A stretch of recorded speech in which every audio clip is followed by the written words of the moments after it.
So this recipe is basically like a schnitzel. What I love about it is that no matter where you go in the world, you usually find some variation of this dish. It's super tender, it cooks really quickly, and it's great for a midweek supper. Hi, I'm Helen. I'm one of the chefs here at the Waitrose Cookery School, and today I'm showing you how to make sesame crusted chicken. Today I'm serving my chicken with a really fresh, vibrant slaw. If you like the look of this, then the full recipe is linked in the description. So first thing I'm going to do is prepare the coating for my chicken. So we need flour, eggs and breadcrumbs. I'm going to start with the flour. It's really important that we season this well because this is what the chicken's going to get dipped in before it goes into the rest. So I'm going to give it some pepper and then a really good pinch of salt. Remember, you've got quite a lot of surface area to cover with your chicken. So if you season it properly now, you shouldn't need to add any salt at the table. So let's just give that a good mix through so that the salt and pepper is well dispersed in the flour. And then I've got my eggs all whipped up, ready to go. And I'm just gonna add some sesame seeds into my breadcrumbs, and this is gonna give us a really nice bit of texture and crunch. And you can just give that a mix by hand to combine it. In terms of alternatives to seeds, you could use things like linseeds or anything that's quite small. You could pop some poppy seeds in here and you get a really nice crunch and a nice bit of flavour. Or you could even add some kind of chopped up nuts to it, like hazelnuts or almonds, if you want to give it a slightly different twist.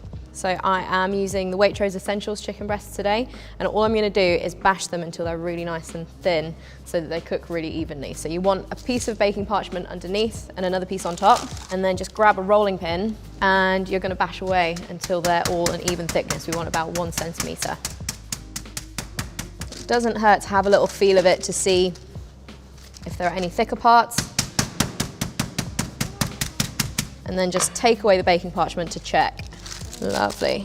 So if you've never done this before, this is a really great way to tenderize meat before you cook it. It will mean that you've kind of broken down the protein ever so slightly. You've made it an even thickness so you can cook it quickly without it drying out. If you didn't want to do this with chicken, you could use as an alternative veal or pork. That would be really, really nice. Obviously cooking times vary, but if you make sure that your meat is a really even thickness before you start, then that will make sure that it will all cook really evenly. Now time to get these coated in the breadcrumbs. So I'm gonna make sure that I've got one hand for the dry bits and one hand for the eggs, and that way I won't end up coating my fingers in breadcrumbs. So I'm gonna go with my left hand into the flour and just coat it really well on both sides. Shake off any excess. You don't want any big clumps of flour on there. And then tip it into the eggs and use your other hand to turn it around. And again, get rid of the excess and then into the crumbs. And I'm just gonna use, again, the hand that I use for flour to toss it really well in those. Once it's coated on all sides, you can take it out and do the same with the next one. I'm using panko breadcrumbs for this recipe. The advantage of those is that they're just really, really dry and crispy. So Japanese style breadcrumb, they give you absolutely incredible texture when you fry them. If you've got some bread that needs using up in your cupboard, you could absolutely use that. In this recipe, it would be a great way to minimize your food waste, but you can also use a packet of breadcrumbs if you don't have panko. So once you're finished with the chicken, make sure you give your hands a good wash. And when the pan's nice and hot, we can add in some vegetable oil. And you only need a few teaspoons here. It's just to cover the base of the pan. It should start to shimmer straight away as soon as you put it in. So I'm gonna go in with my chicken. I'm just gonna lay it in there away from myself in case there's any splashes. And you should hear a nice sizzle at this point if your oil is really well preheated. So at this point, we just need to let the chicken sit on one side until it's gone really nice and golden brown, and then we're going to flip it over. So you don't want to rush this because this is really important to achieve that nice golden crust. Probably going to cook it for about 2 minutes on each side, but I would be prepared to turn it a little bit sooner or wait a bit longer. Just have a look and see what the colour of the chicken is as you go. Don't worry about cooking it all the way through at this stage because it is going to go in the oven for another 15 minutes. So all we want to do is make sure that the outside is looking really good and it's nice and crispy.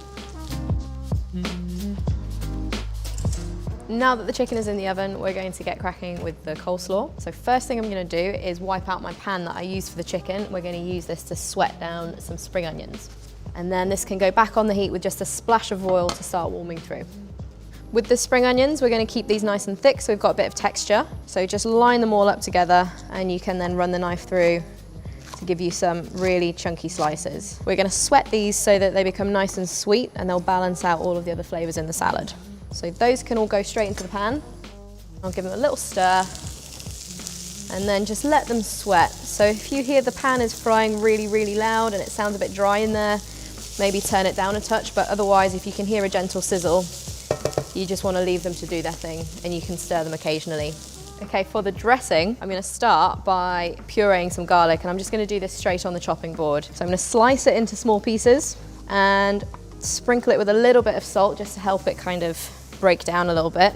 And we're going to use that to crush it on the chopping board. So I always just use 3 fingers on top of the knife and break down a small amount at a time. And every time I'm just kind of dragging a little bit more garlic underneath the knife, using that salt as an abrasive. And you can already start to smell it. I think it takes some of the rawness out of garlic if you prep it this way. The salt really helps it to not be too biting. So it's great to do this if you're making a salad dressing. So once you've pureed the garlic, you can get that all into a nice mixing bowl. And then to this, we're gonna go in with some brown sugar. This is gonna give a really nice caramelly flavor.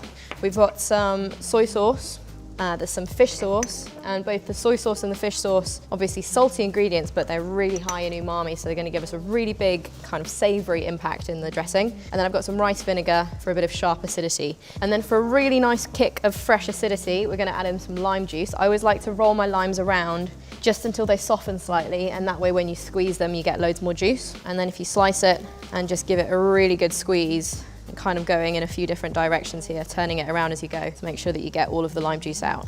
Fresh citrus fruit is one of my favorite flavors. I love adding fresh lemon juice or lime juice or clementine juice to a salad, and you can obviously swap one for the other here. If you didn't have a lime, you could use a lemon instead. Once you have got all the juice from your limes, you don't need to throw these away. You can pop them into a glass of water and it will give it a nice bit of acidity.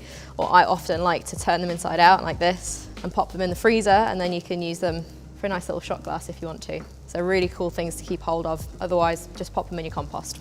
And the final thing to add to this is it needs a little bit of fat. So we're going to use some sesame oil. That will work really nice as a pairing with the toasted sesame on the outside of the chicken. And we'll give it a good mix.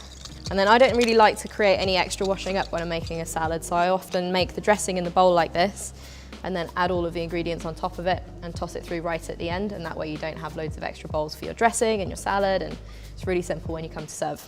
So next up, I'm going to chop up my cucumber. So for this, we just want to slice it in half, and then I'm going to slice it fairly thin on a slight angle just to make it look that little bit more interesting. It gives you really nice long pieces, which will hopefully stand up on the plate and not get lost amongst everything else. Something that I often like to do when I make this dish is to lightly pickle my cucumbers. So I'll use a little bit of rice vinegar and just toss them through that, and then a little drizzle of soy sauce before they go onto the plate. So you've got a really simple pickle rather than making a full salad to go with it. Next up, it's the fennel. So we're using raw fennel here, which is one of my favorite things to add to a salad. I'm gonna start by slicing it in half down the middle, and I like to go across the width because it makes it much easier to prep down. There's a really firm root part here, so I'm just going to do a small diagonal cut to remove that, and then the rest is fine to eat, and you definitely should eat it. And these little pieces are the fronds. You want to save those because they're great for dressing the plate with. There's so much lovely flavour in them, but they'll kind of get lost in the salad, so it's really better if you just sprinkle them over the top. But there's no need to waste any part of the fennel. Even those roots, you can pop them into a tub in your freezer, and next time you make vegetable stock, get those in there. I'm gonna slice this again on a slight angle. I'm just gonna run the knife through as thinly as I can because it is quite a firm root, and so you want to make sure that it's not too crunchy to eat on the plate. And I'm running through the tops as well, so really throwing nothing away. It is a little bit slippery, so just make sure that you've got a good firm grip on it as you're slicing through.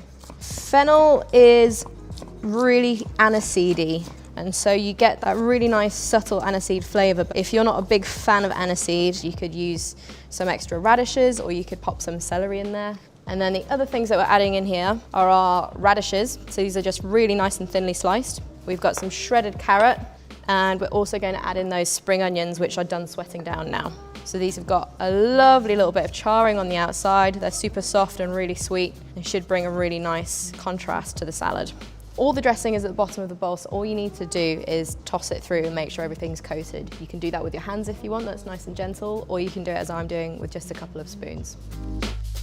Now my chicken is beautifully cooked, so it's time to plate up. So I'm going to get a good spoonful of that salad on the side, and then we're going to finish this off. We've got those lovely fennel fronds and some sriracha. I always like a little bit of hot sauce. It's really tangy and spicy. If you don't like sriracha, you can use any type of hot sauce. You could use a bit of Tabasco, or you could even go over here with a little bit of mayonnaise. You really just want something to add a tiny bit of moisture and something tangy to cut through the richness of the bread and the sesame seeds in the crust. Okay, here it is, all assembled, so it's time to dig in. You can hear how crispy it is. So I'm gonna have to have a little go. Get a little bit of that salad in there as well.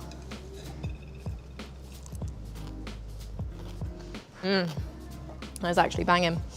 You get really, really good crust from the sesame seeds, and then the freshness of the salad, the lime juice and the rice vinegar in there, along with all those lovely salty ingredients, really, really make it kind of pop when it hits the palate. So I think this is a really great recipe. So there we have it, that's my sesame crusted chicken. With all the rice vinegar and the soy sauce and the sesame oil and the fish sauce, these are really kind of strong, iconic Asian flavors, and I think it brings a really welcome twist to a classic breaded chicken recipe. I'm really happy with how this turned out. I love the fennel in the salad. I would love to hear if you guys like it too, so let me know in the comments what you're putting in your salad and how you're serving your sesame crusted chicken.